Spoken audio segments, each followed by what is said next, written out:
Musta? Sabado na naman, so mag-open na naman tayo ng keyboard. So, ito na nga. Yun na. Yun ang ating medyo mahirap banggitin yung title ng keyboard na to, pero nakalagay naman yun sa title kasi parang A1 yung title, A something, EWEADN. Yun yung title. Oh, ano to? Meron siyang sticker. Ba't nandito? So shout out sa'yo, Erica. Ikaw yung nag-print. Maraming salamat. Pero okay, anyway. Wala, medyo iba lang yung box niya sa normal na box natin na kukuha. Tapos hindi ko rin sure kung, pero feeling ko hindi kasi kung mechanical keyboard to, napaka-solid naman niya dahil parang sa 1,300 lang eh. Nasaan yun? Wait. At saka ang bilis niya na ship. So na-order ko siya nung 15, parang 2 days lang. Oh, ayan. Hindi pala 1,300. Sorry, mas mura pa. Ayan. 1,050. Feeling ko siya. Nasaan na yun? Wait.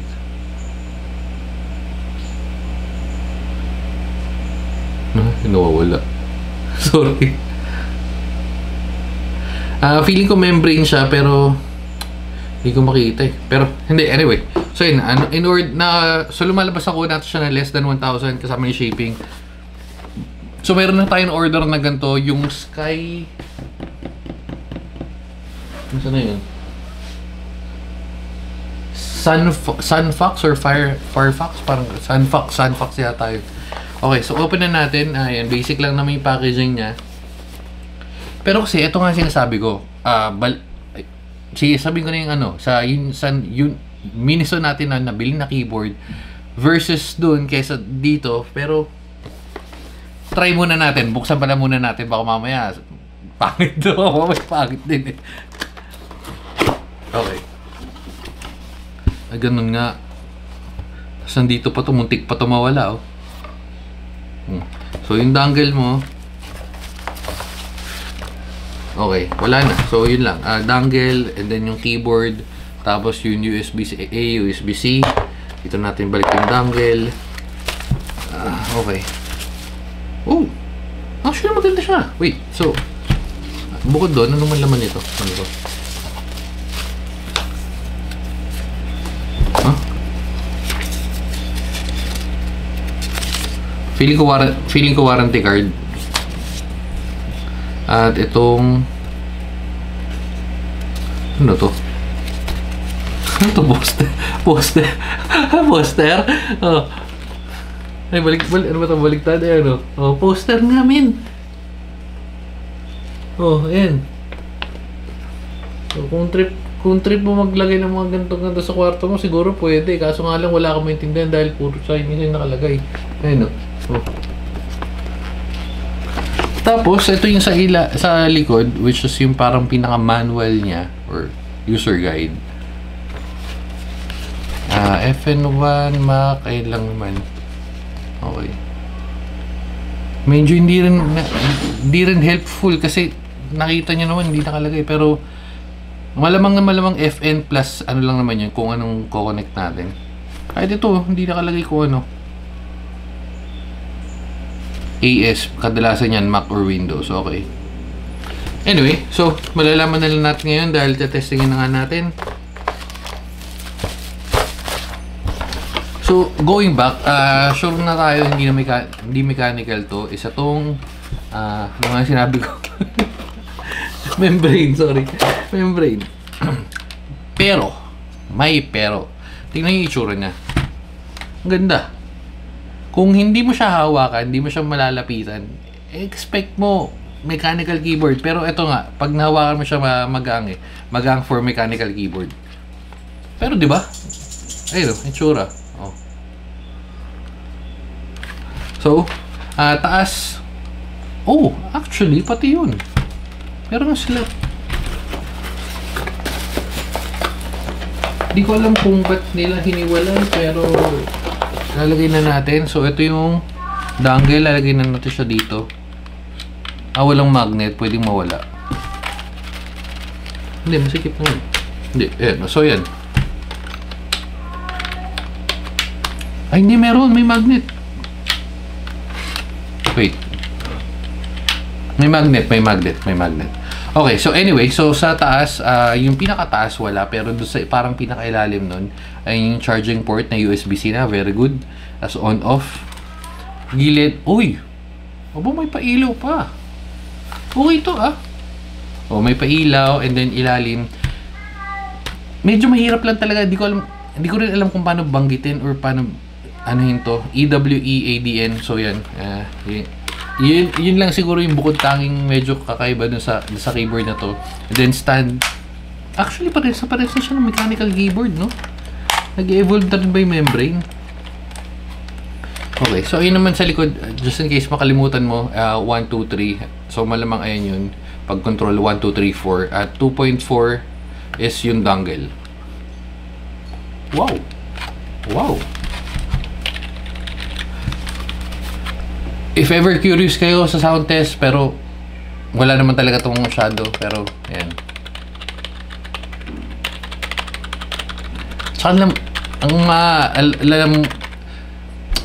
kung gumagamit kayo ng A4 Tech, lalo na sa, syempre, membrane to. Kung nasa A4 Tech kayo, masasabi ko mas maganda siya ng unting-unti. Yung typing feels mas malambot siya ng unti. Pero yun nga, wala siyang sound, so.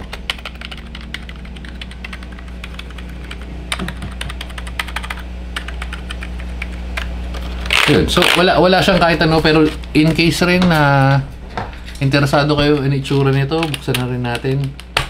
Ayan. So, itsura ng membrane. Itsura ng membrane. O, ayan. Diba? O. So, yun na yun. Pero, tulad yan na sabi ko, ito yung parang uy, ayaw magpapalik. Wait lang. Dito pa yata tayo magkakaproblema. Lo.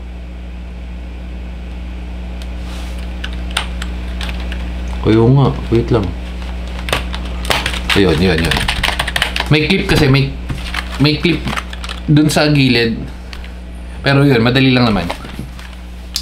And, isa pa, bukod sa mukha siya mechanical keyboard, meron din siyang knob.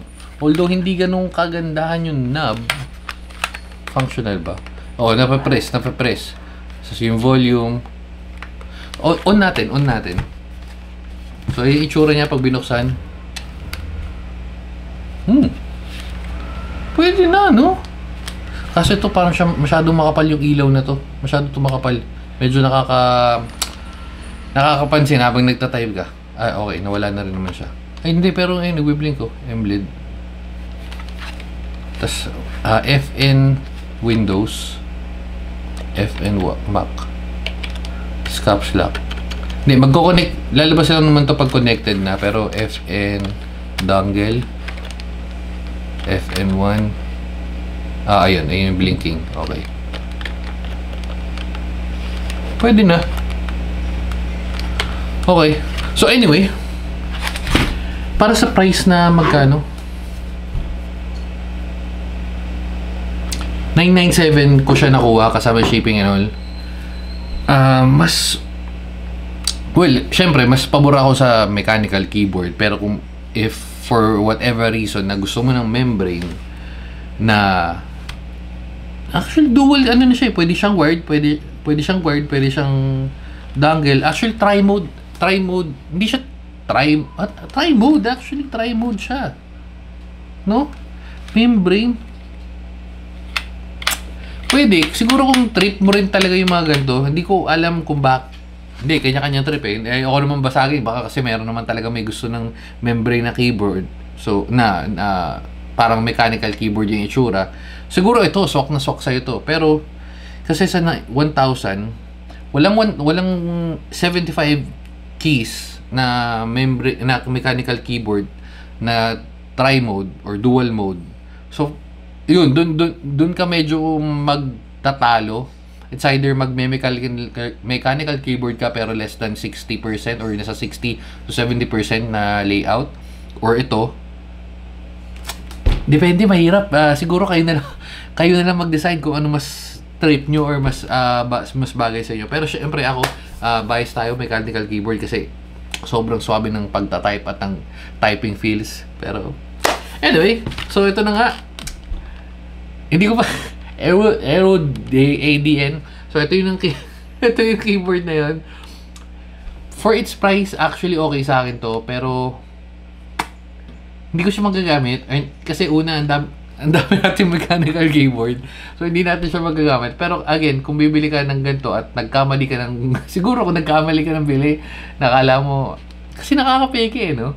Pwede. So pwede siya. Pero siguro kung mas mababa mo siya nakuha around 800, panalong panalo. Pero sa 900 or 1,000, sakto lang.